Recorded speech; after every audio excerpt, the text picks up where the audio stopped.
Міржақып Дулатұлы, сол қыздың атын ұмыттым. Мен 1921 жылы Семей уезінде тергеуші болып қызмет еттім. Күз уақыты еді. Өзіме қараған аудандағы елдерді аралап жүріп, Қызыладырға келсем, аудан биі Қызжолдас сессия құрып жатыр екен. Халық есепсіз көп жиналған. Семей уезінің 7 болысынан, Қарқаралы, Өскемен сықылды өзге уездерден, тіпті Жетісудың аягөзінен де мал даулап, ақы сұрап келгендер бар екен. Қызжолдас Семей уезінен қызметке жақсы, ұрыға рақымсыз атанған билердің бірі саналатын. Жұмыстың көптігінен қының басы қатып дамыл көрмей, мезгілімен тамақ ішуге де уақыты болмай, ертеден қара кешке шейін сөйлеумен дауысы да қарлыққан екен. Жиналысқа тіккен үйдің біріне біз де келіп түстік. Қандай жұмысты қандай адам, тергеуші ме, би ме, қарайтынын білмейтін. Өздері неше күндей кезек тимей сарғайған. Елдері алыс, сот маңайындағы ауылдарды қону түстенумен әбден мезі қылып жексұрын болған. Даукестер мені көрген соң, тағы бір төре келді деп, сыйғаны үйге кіріп, сыймағаны үйдің жабдығынан дауыстап, «Тақсыр жолдас, арызымыз бар, пәлен күннен бері бізге есе тимей жатыр» деп, әркім өз басындағы мұңын шаға бастады. Халық соншалық көп. Бұл елге біз келе жатқанда, жолшыбай сот арқылы өндіріп алдық деп, талай мал айдап бара жатқандарды көргенбіз. Әлі де болса лек-легімен біреулер келіп жатыр. Жұмысы біткендер кетіп жатыр. Осынша көптің жұмысын законшілер бітіремін деген сот сол ауылда 2 жыл жатса да бітетін емес. Ол кезде әлі қылмыс заңдар шықпаған.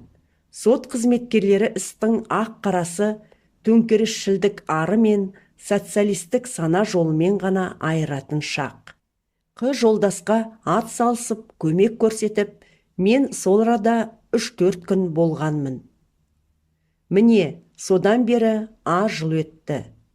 Қазіргідей заманда бұл аз уақыт емес.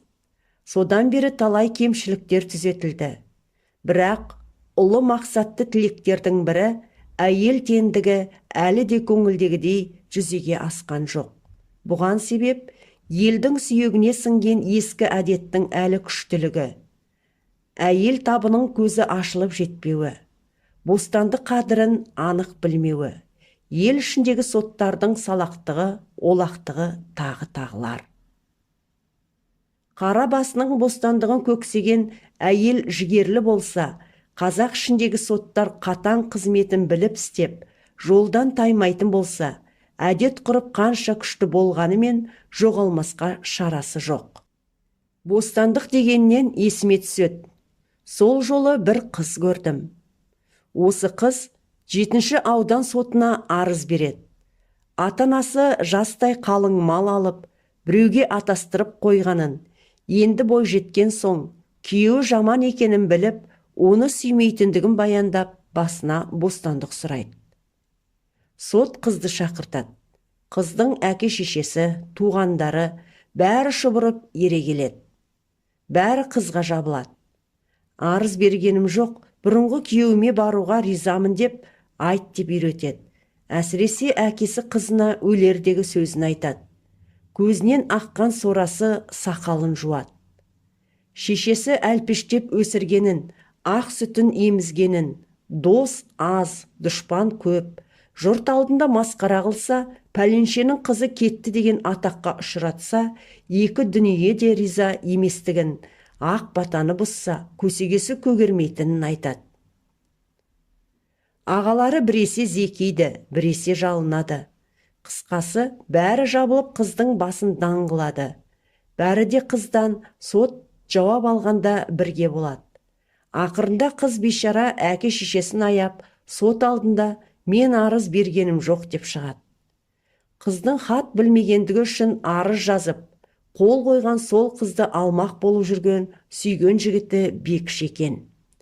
Енді сот біреудің қызын халық алдында масқара қылғанын тексеру, айыпкерді жауапқа тарту үшін қаулы жазып, сол арада қолма-қол маған тапсырды. Қызды шақырттым.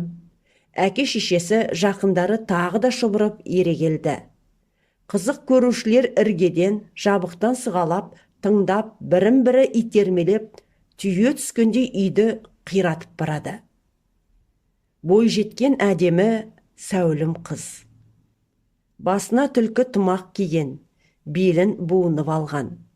Қыздың тымақ кигенін топ ортасында жалғыз әйел болып көзге түспейін деп ұялғаннан істеген ғой деп ойлауға болса да, белін тас қылып буынғаны үйден шыққандақ тәуекелге бел байлап аттанғандығын білдіргендей болып көрінеді.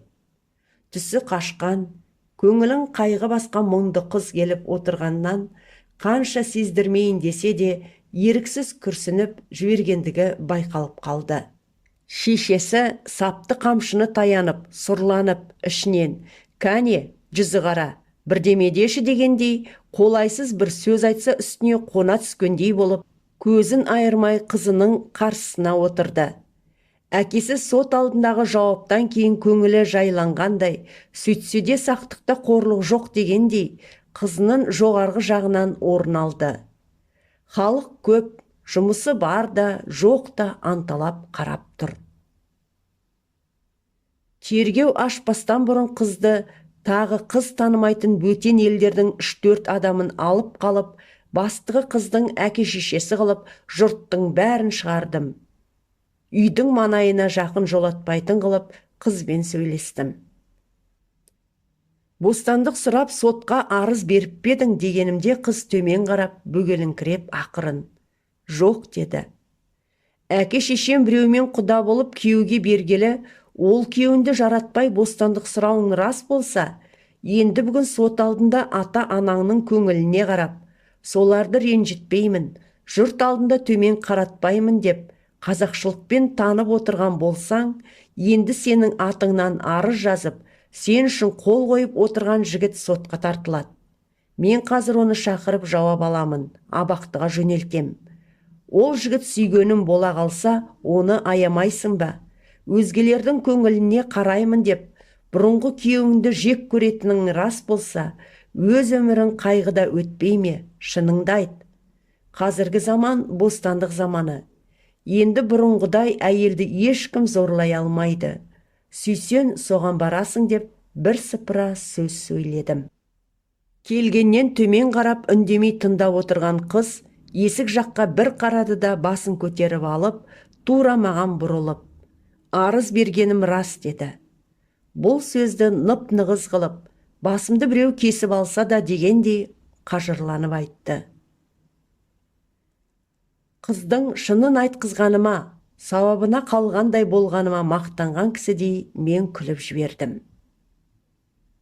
Мана сот сұрағанда неге арыз бермедім дедің?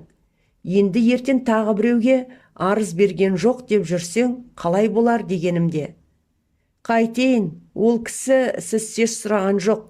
Көзі жәудіреп, жұрттың бәрі анталап тұрған сон деп, қыз да күлімсірегендей болды.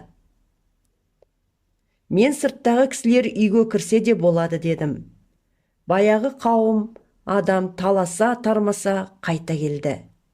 Шешесі тағы манағыдай қызының алдында қамшысына таянып келді. Шаншыла келіп отырды. Мен енді жұрттың көзінше жауапты ресми түрде жазып алуға тырыстым. Басыңызға бостандық сұрап келдіңіз. Сотқа арыз бергеніңіз рас па? Бердім, бергенім рас деп қыз жігерленіп, бастырмалатып 2 рет жауап қайырды. Қыздың шешесі қаны қашып, көзі жаудырап, қызын жеп жібере жаздап, алда, бетпағай, бетпағай, бетпағай, не бетімді айтайын бетпағай деп, тас талқан болып, жолында отырған адамдарға сүріне қабына үйден шыға жөнелді. Күпісінің етегі салбырап, Құдай төбеден ұрды дегендей, кебісін киюді де ұмытып, бәйбішенің соңынан ұсқыны қашып бай шықты. Сөйтіп, қыз бостандық алды, арманына жетті, сүйгенімен кетті. Ата-анасын, Баласы қанша жақын көрсе де, қанша сыйласа да, тіршілікте адамның азаттығынан артық еш нәрсе болмайтындығын, ол азаттыққа өзге түгіл ата-анасы қарсы келсе де, еш нәрсе айырбастамайтындығын осы қыз сол жылы жиналған жұртқа айқын көрсетті. Міне, әлі күнге шейін қараңғылықтан шыға алмай, азаттық қадірін ұға алмай жүрген қазақ әйелдеріне әлі де болса үлгі алуға сол қыз жарайды. Әттең, сол қыздың атын ұмыттым, қызақ еді деп әңгіме аяқталады. Құрметті менің көрермендерім, сіздер Міржақып Дулатұлының сол қыздың атын ұмыттым әңгімесін тыңдадыңыздар. Әңгіме ұнаса лайк басып каналға тіркеле кетейік. Алтын уақыттарыңызды бөліп, менің каналыма назар салғандарыңызға рахмет. Әр көрерменнің арнаға тіркелуі бізге шығармашылық күш қуат береді. Келесі кездескенше.